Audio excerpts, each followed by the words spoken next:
Whatever Freud contributed to the field of theory of psychotherapy, Milton Erickson contributed as much to the field of application of psychotherapy. Getting to know Milton Erickson, an outstanding communicator, will be a great advantage to a life coach candidate because Erickson's method is persuasive and transformative. During the consulting process, some coaches will expect magic from you. Milton Erickson has been the only person in history to practice this kind of magic your coachee dreams of, but unfortunately he is no longer alive. However, his work was followed word for word and notes were taken. These notes were printed as books. I want to share with you the Milton Erickson life and anecdotes I have compiled from his books. Milton Erickson begins telling his life story with what he went through polio. According to him, polio created two advantages. The first is that he became a good observer because he could only move his eyes. Second is his voice changed due to the deformity of his neck during paralysis, and he gained a unique voice that hypnotized in a short period of time.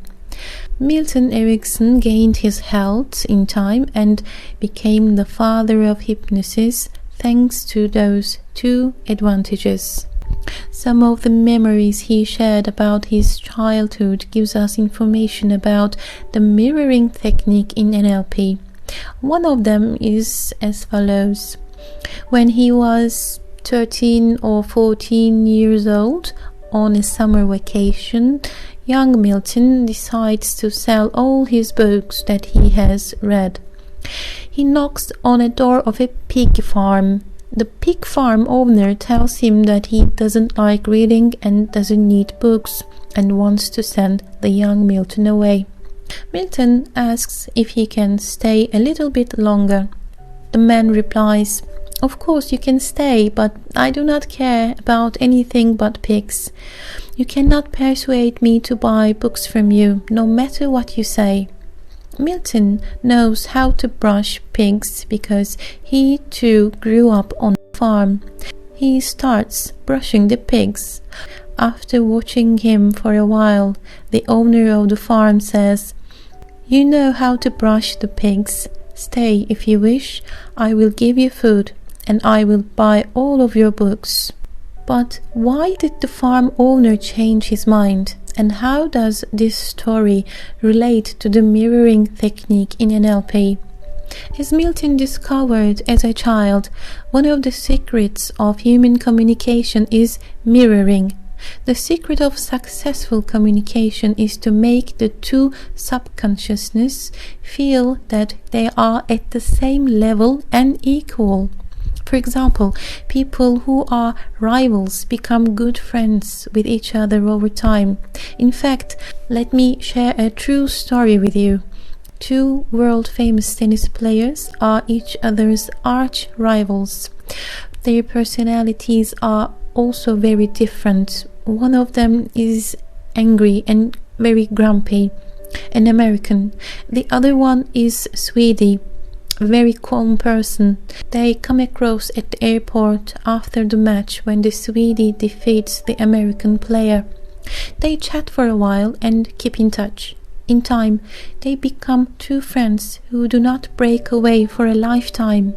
How did such contrasting characters become friends? They subconsciously consider each other to be equal. They are very rare and good enough to rival each other in the passion of their life, which is tennis. This makes them unique and valuable to each other. So, what does the mirroring technique teach us in this sense in NLP? There are two types of mirroring. Mirroring with the body language and mirroring with linguistic communication. In order to understand this better, it is necessary to know audio, visual and kinesthetic representation systems. In fact, it is the audio, visual and kinesthetic subject that is first described in an NLP training. It is described as a perfect technique that gives us big clues which leads us to understand if the person is lying or not. If the eyes are looking to the right, it means they are imagining, which means they are lying. If they are looking to the left, it means they are not lying, since they are trying to find the true answer in their mind, since they are searching their mind. This information is told for hours in an NLP class, but does it worth it? According to me, no, since the margin of error is very high when working with eyes, because eyes move rapidly. Also, there is another gap. This technique with the eyes is described to understand the person's representational system. What is representational system in NLP? Let's see. It is said that each of us uses 3 representational systems: visual, auditory and kinesthetic. And if you can understand your coach's dominant representational system, you may start a better communication with the coachee, because you can use the representation system that the coachee uses. So, how do we understand the dominant representation system?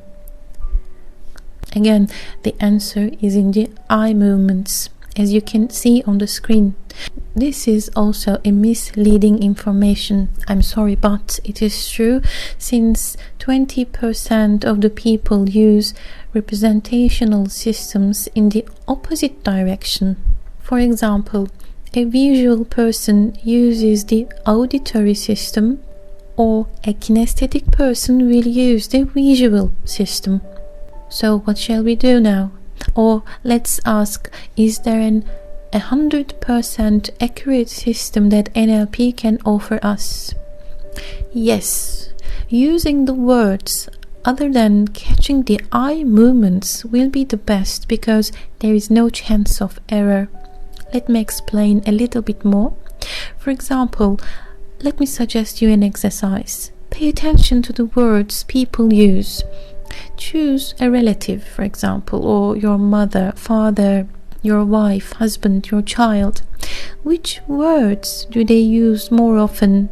The words they choose will tell you their representation system that they are using dominantly. Each individual uses one of these 3 systems more dominantly over the other.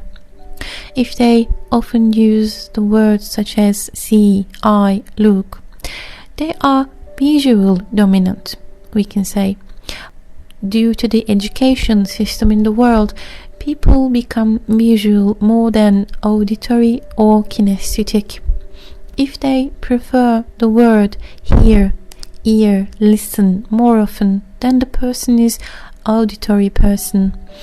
For example, in order to say understand you, if he says I can hear you, this is an auditory person. Musicians are auditory dominant people for sure. If they prefer the words hear, ear or listen more often, then they are auditory dominant. For example, in order to say I understand you, if he or she says I can hear you, it means that person is auditory dominant. Musicians are auditory dominant people for sure. And let's see the kinesthetic person. If they use the words touch, feel more often, then they are kinesthetic dominant people. A sculptor is a kinesthetic person for sure. A person who performs art with his or her hands is a kinesthetic person. So, how can we use this information? When talking to your coachee, talk to them through their representational system. In this way, you will be mirroring. We will talk more about mirroring on the body language lesson, but for now, just remember this. Only two people who feel equal at the subconscious level can communicate with love and respect.